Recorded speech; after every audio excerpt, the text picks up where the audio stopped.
next session. In the previous session, I have explained about what is innate immunity and what is mechanism process, how it operates. Now we are going to see acquired, it is immunity or adaptive immunity or specific immunity. This can be called as anything. Among all these terms are used for this acquired. So as I told you all, what is acquired immunity? Acquired immunity is something a living organism acquires during its course of life. That means by eating proper diet, getting good sleep, doing proper exercise, and also having good lifestyle. All this comes under acquired immunity, which they have to adapt or they have to acquire during the life course. So this acquired immunity is further classified into two types, that is active immunity and passive immunity. So coming to active immunity, when we are talking, so since we are talking about the acquired immunity only, while we are talking about active immunity, it is merged with this acquired immunity. So we will call it as acquired active immunity.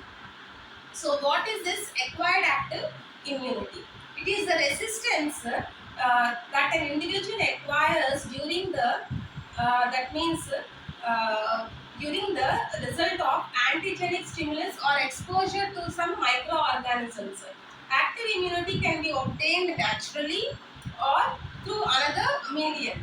Okay, so this active immunity is further divided into natural active immunity and artificial active immunity. So we are going to see what is natural active immunity. Natural active immunity is immunity which is developed by the host in response to some natural antigens from which a person recovers. Example, if you see the lifetime immunity obtained by an individual after passing through some infections like smallpox, some mumps or measles or something like that. Next, artificial active acquired immunity is the immunity required by the host in response to the artificial exposure to the antigens, like so if a person is affected with some type of cholera or some kind of a viruses, then through vaccination or something they will acquire this artificial active immunity. The person takes vaccine, then artificially is getting some immunity. Why it is specified as active? Because immediate response will be coming to the person. Now coming to passive immunity is also termed as natural passive immunity and artificial passive immunity. So what is passive immunity? Passive immunity is something which is developed by the organism as a result of transfer of antibodies which are developed in another organisms.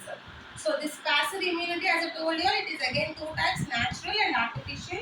So coming to natural passive immunity, if you see the immunity transfer from the mother to child by transfer of some preformed antibodies. Example, antibodies transferred to the child from mother through colostrum. Colostrum is nothing but the first milk produced by the mother after the childbirth. Okay, so this milk contains immunoglobulin A and immunoglobulin G in low concentrations. Okay, so and also human colostrum is commonly rich in some kind of lymphocytes and macrophages. Okay, so next one, if you see artificial passive immunity, artificial passive acquired immunity, transfer of antibodies from the immunized donor. That means from a donor, that means from one man to one animal, it is taken and then transferred artificially.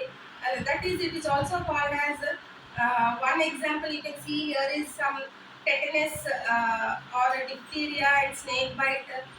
These are some toxins which is being removed and then the vaccines are prepared and medicines are prepared. So this is artificial passive acquired immunity. So with this we finish. I told you all in the previous session about innate and natural or artificial immunity, and also in that I told you all about acquired immunity also. So with this we finish the immune responses. In the next session we are going to study about the vaccines.